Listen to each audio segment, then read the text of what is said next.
What's up, you lovely people? I hope you all are enjoying your day and you're ready for a new delicious recipe. Now, I don't know about you guys, but one of my favorite Guyanese recipes, or the most comforting Guyanese recipes, is a big bowl of dal and rice or dal and roti.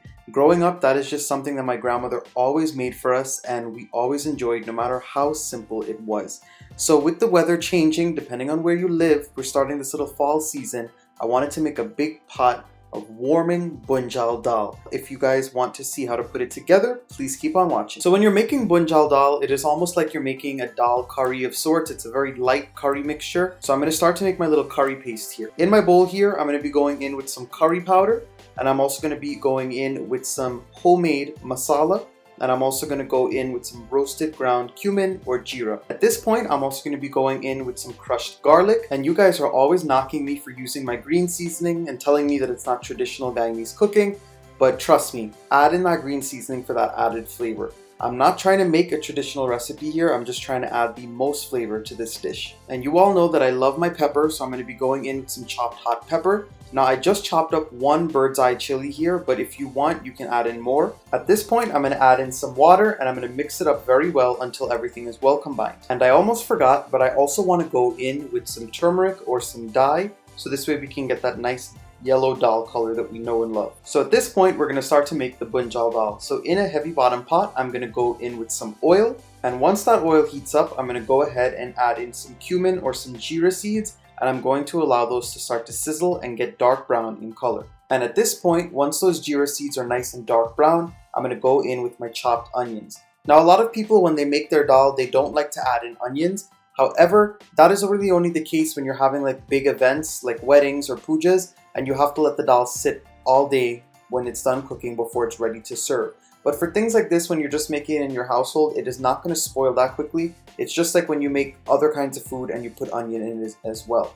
So at this point, I'm also going to be going in with some scallions. And once those onions and scallions fry down a bit for about 2 to 3 minutes, we're going to go in with that curry mixture that we made earlier. Once the curry mixture dries up a little bit, after about 2 to 3 minutes, we're going to season it. You guys know that whenever I make any kind of curry, I like to season that curry mixture as it's frying in the pan, just to really start to build up the flavors very well. My curry mix has been frying for about 5 to 6 minutes at this point. It started to catch at the bottom a bit. So now I'm going to go in with my dal. Now this is about 2 cups of split peas that I went ahead and washed very well, and I'm adding it in. Some people like to soak their dal overnight before they cook it, but it is not needed. If you want to do this in a pressure cooker as well, you definitely could, but I prefer to just boil it on the stove. Once you get that dal in, you're going to stir it up very well and bunjay it down with all of those spices and really let those spices infuse the dal. And just for some added flavor, I'm going to be going in with a little bit more of my green seasoning. This is really just going to give it a little bit of freshness and some more flavor. And I'm also going to be sprinkling in a little bit more dye or turmeric, just so this way I can get that nice yellow color. So I've been frying up this dal in those spices for about 4 to 5 minutes. And as you all can see, it's pretty dry in that pot. We're going to start to add in our water at this point. When you add in water to make your dal, you need to cover the dal and fill up the pot about 3/4 of the way. Now once you add in the water, you can season this more if you'd like. Some people add in all-purpose seasoning, some people put in onions and scallions, like extra of it. You can do any of those things. You can add in some pepper to boil, but I'm just going to go ahead and stir it up and let it boil down. So my dal has been boiling for about 15 to 20 minutes at this point. As you all can see, it started to soften very well, but we definitely have some grain left at the bottom. But I want to go ahead and use my dal gutney and keep on moving it around,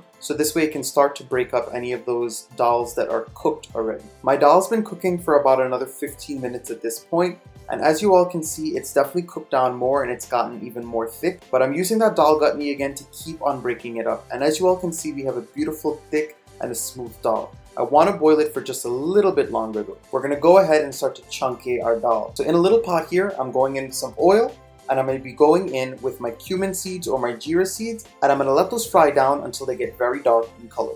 Once those geera seeds start to darken up, we're going to go in with our sliced garlic. Now once you get this beautiful dark brown color on your garlic as well as your geera, it is time to put it into the dal. So I'm going to open up this pot of dal that's done cooking, the heat is turned off, and I'm going to go ahead and quickly drop in this chunkied mixture. And once I drop it in, I'm going to cover it right away and let that flavor really stick into the dal and marry with those flavors. Now I let the dal sit for like 2 or 3 minutes with that garlic mixture as soon as we added it in. I didn't stir it or anything, but after that, I'm going to go ahead and open it up and mix it around very well. A little thing about me is I like my dal extra smooth. But for my family, they like the dal to have a little bit of texture on the inside as well. So I went ahead and made it somewhat in the middle today. If you wanted it extra smooth, you just gotta boil it longer. And if you wanted it even chunkier, you could have taken it off the heat before. I hope you all enjoyed the recipe today. Please go ahead and give it a big thumbs up. Subscribe to my channel if you're not subscribed yet, and drop those comments down below. And I'll see you guys again very soon with another one of my awesome recipes. Bye everyone.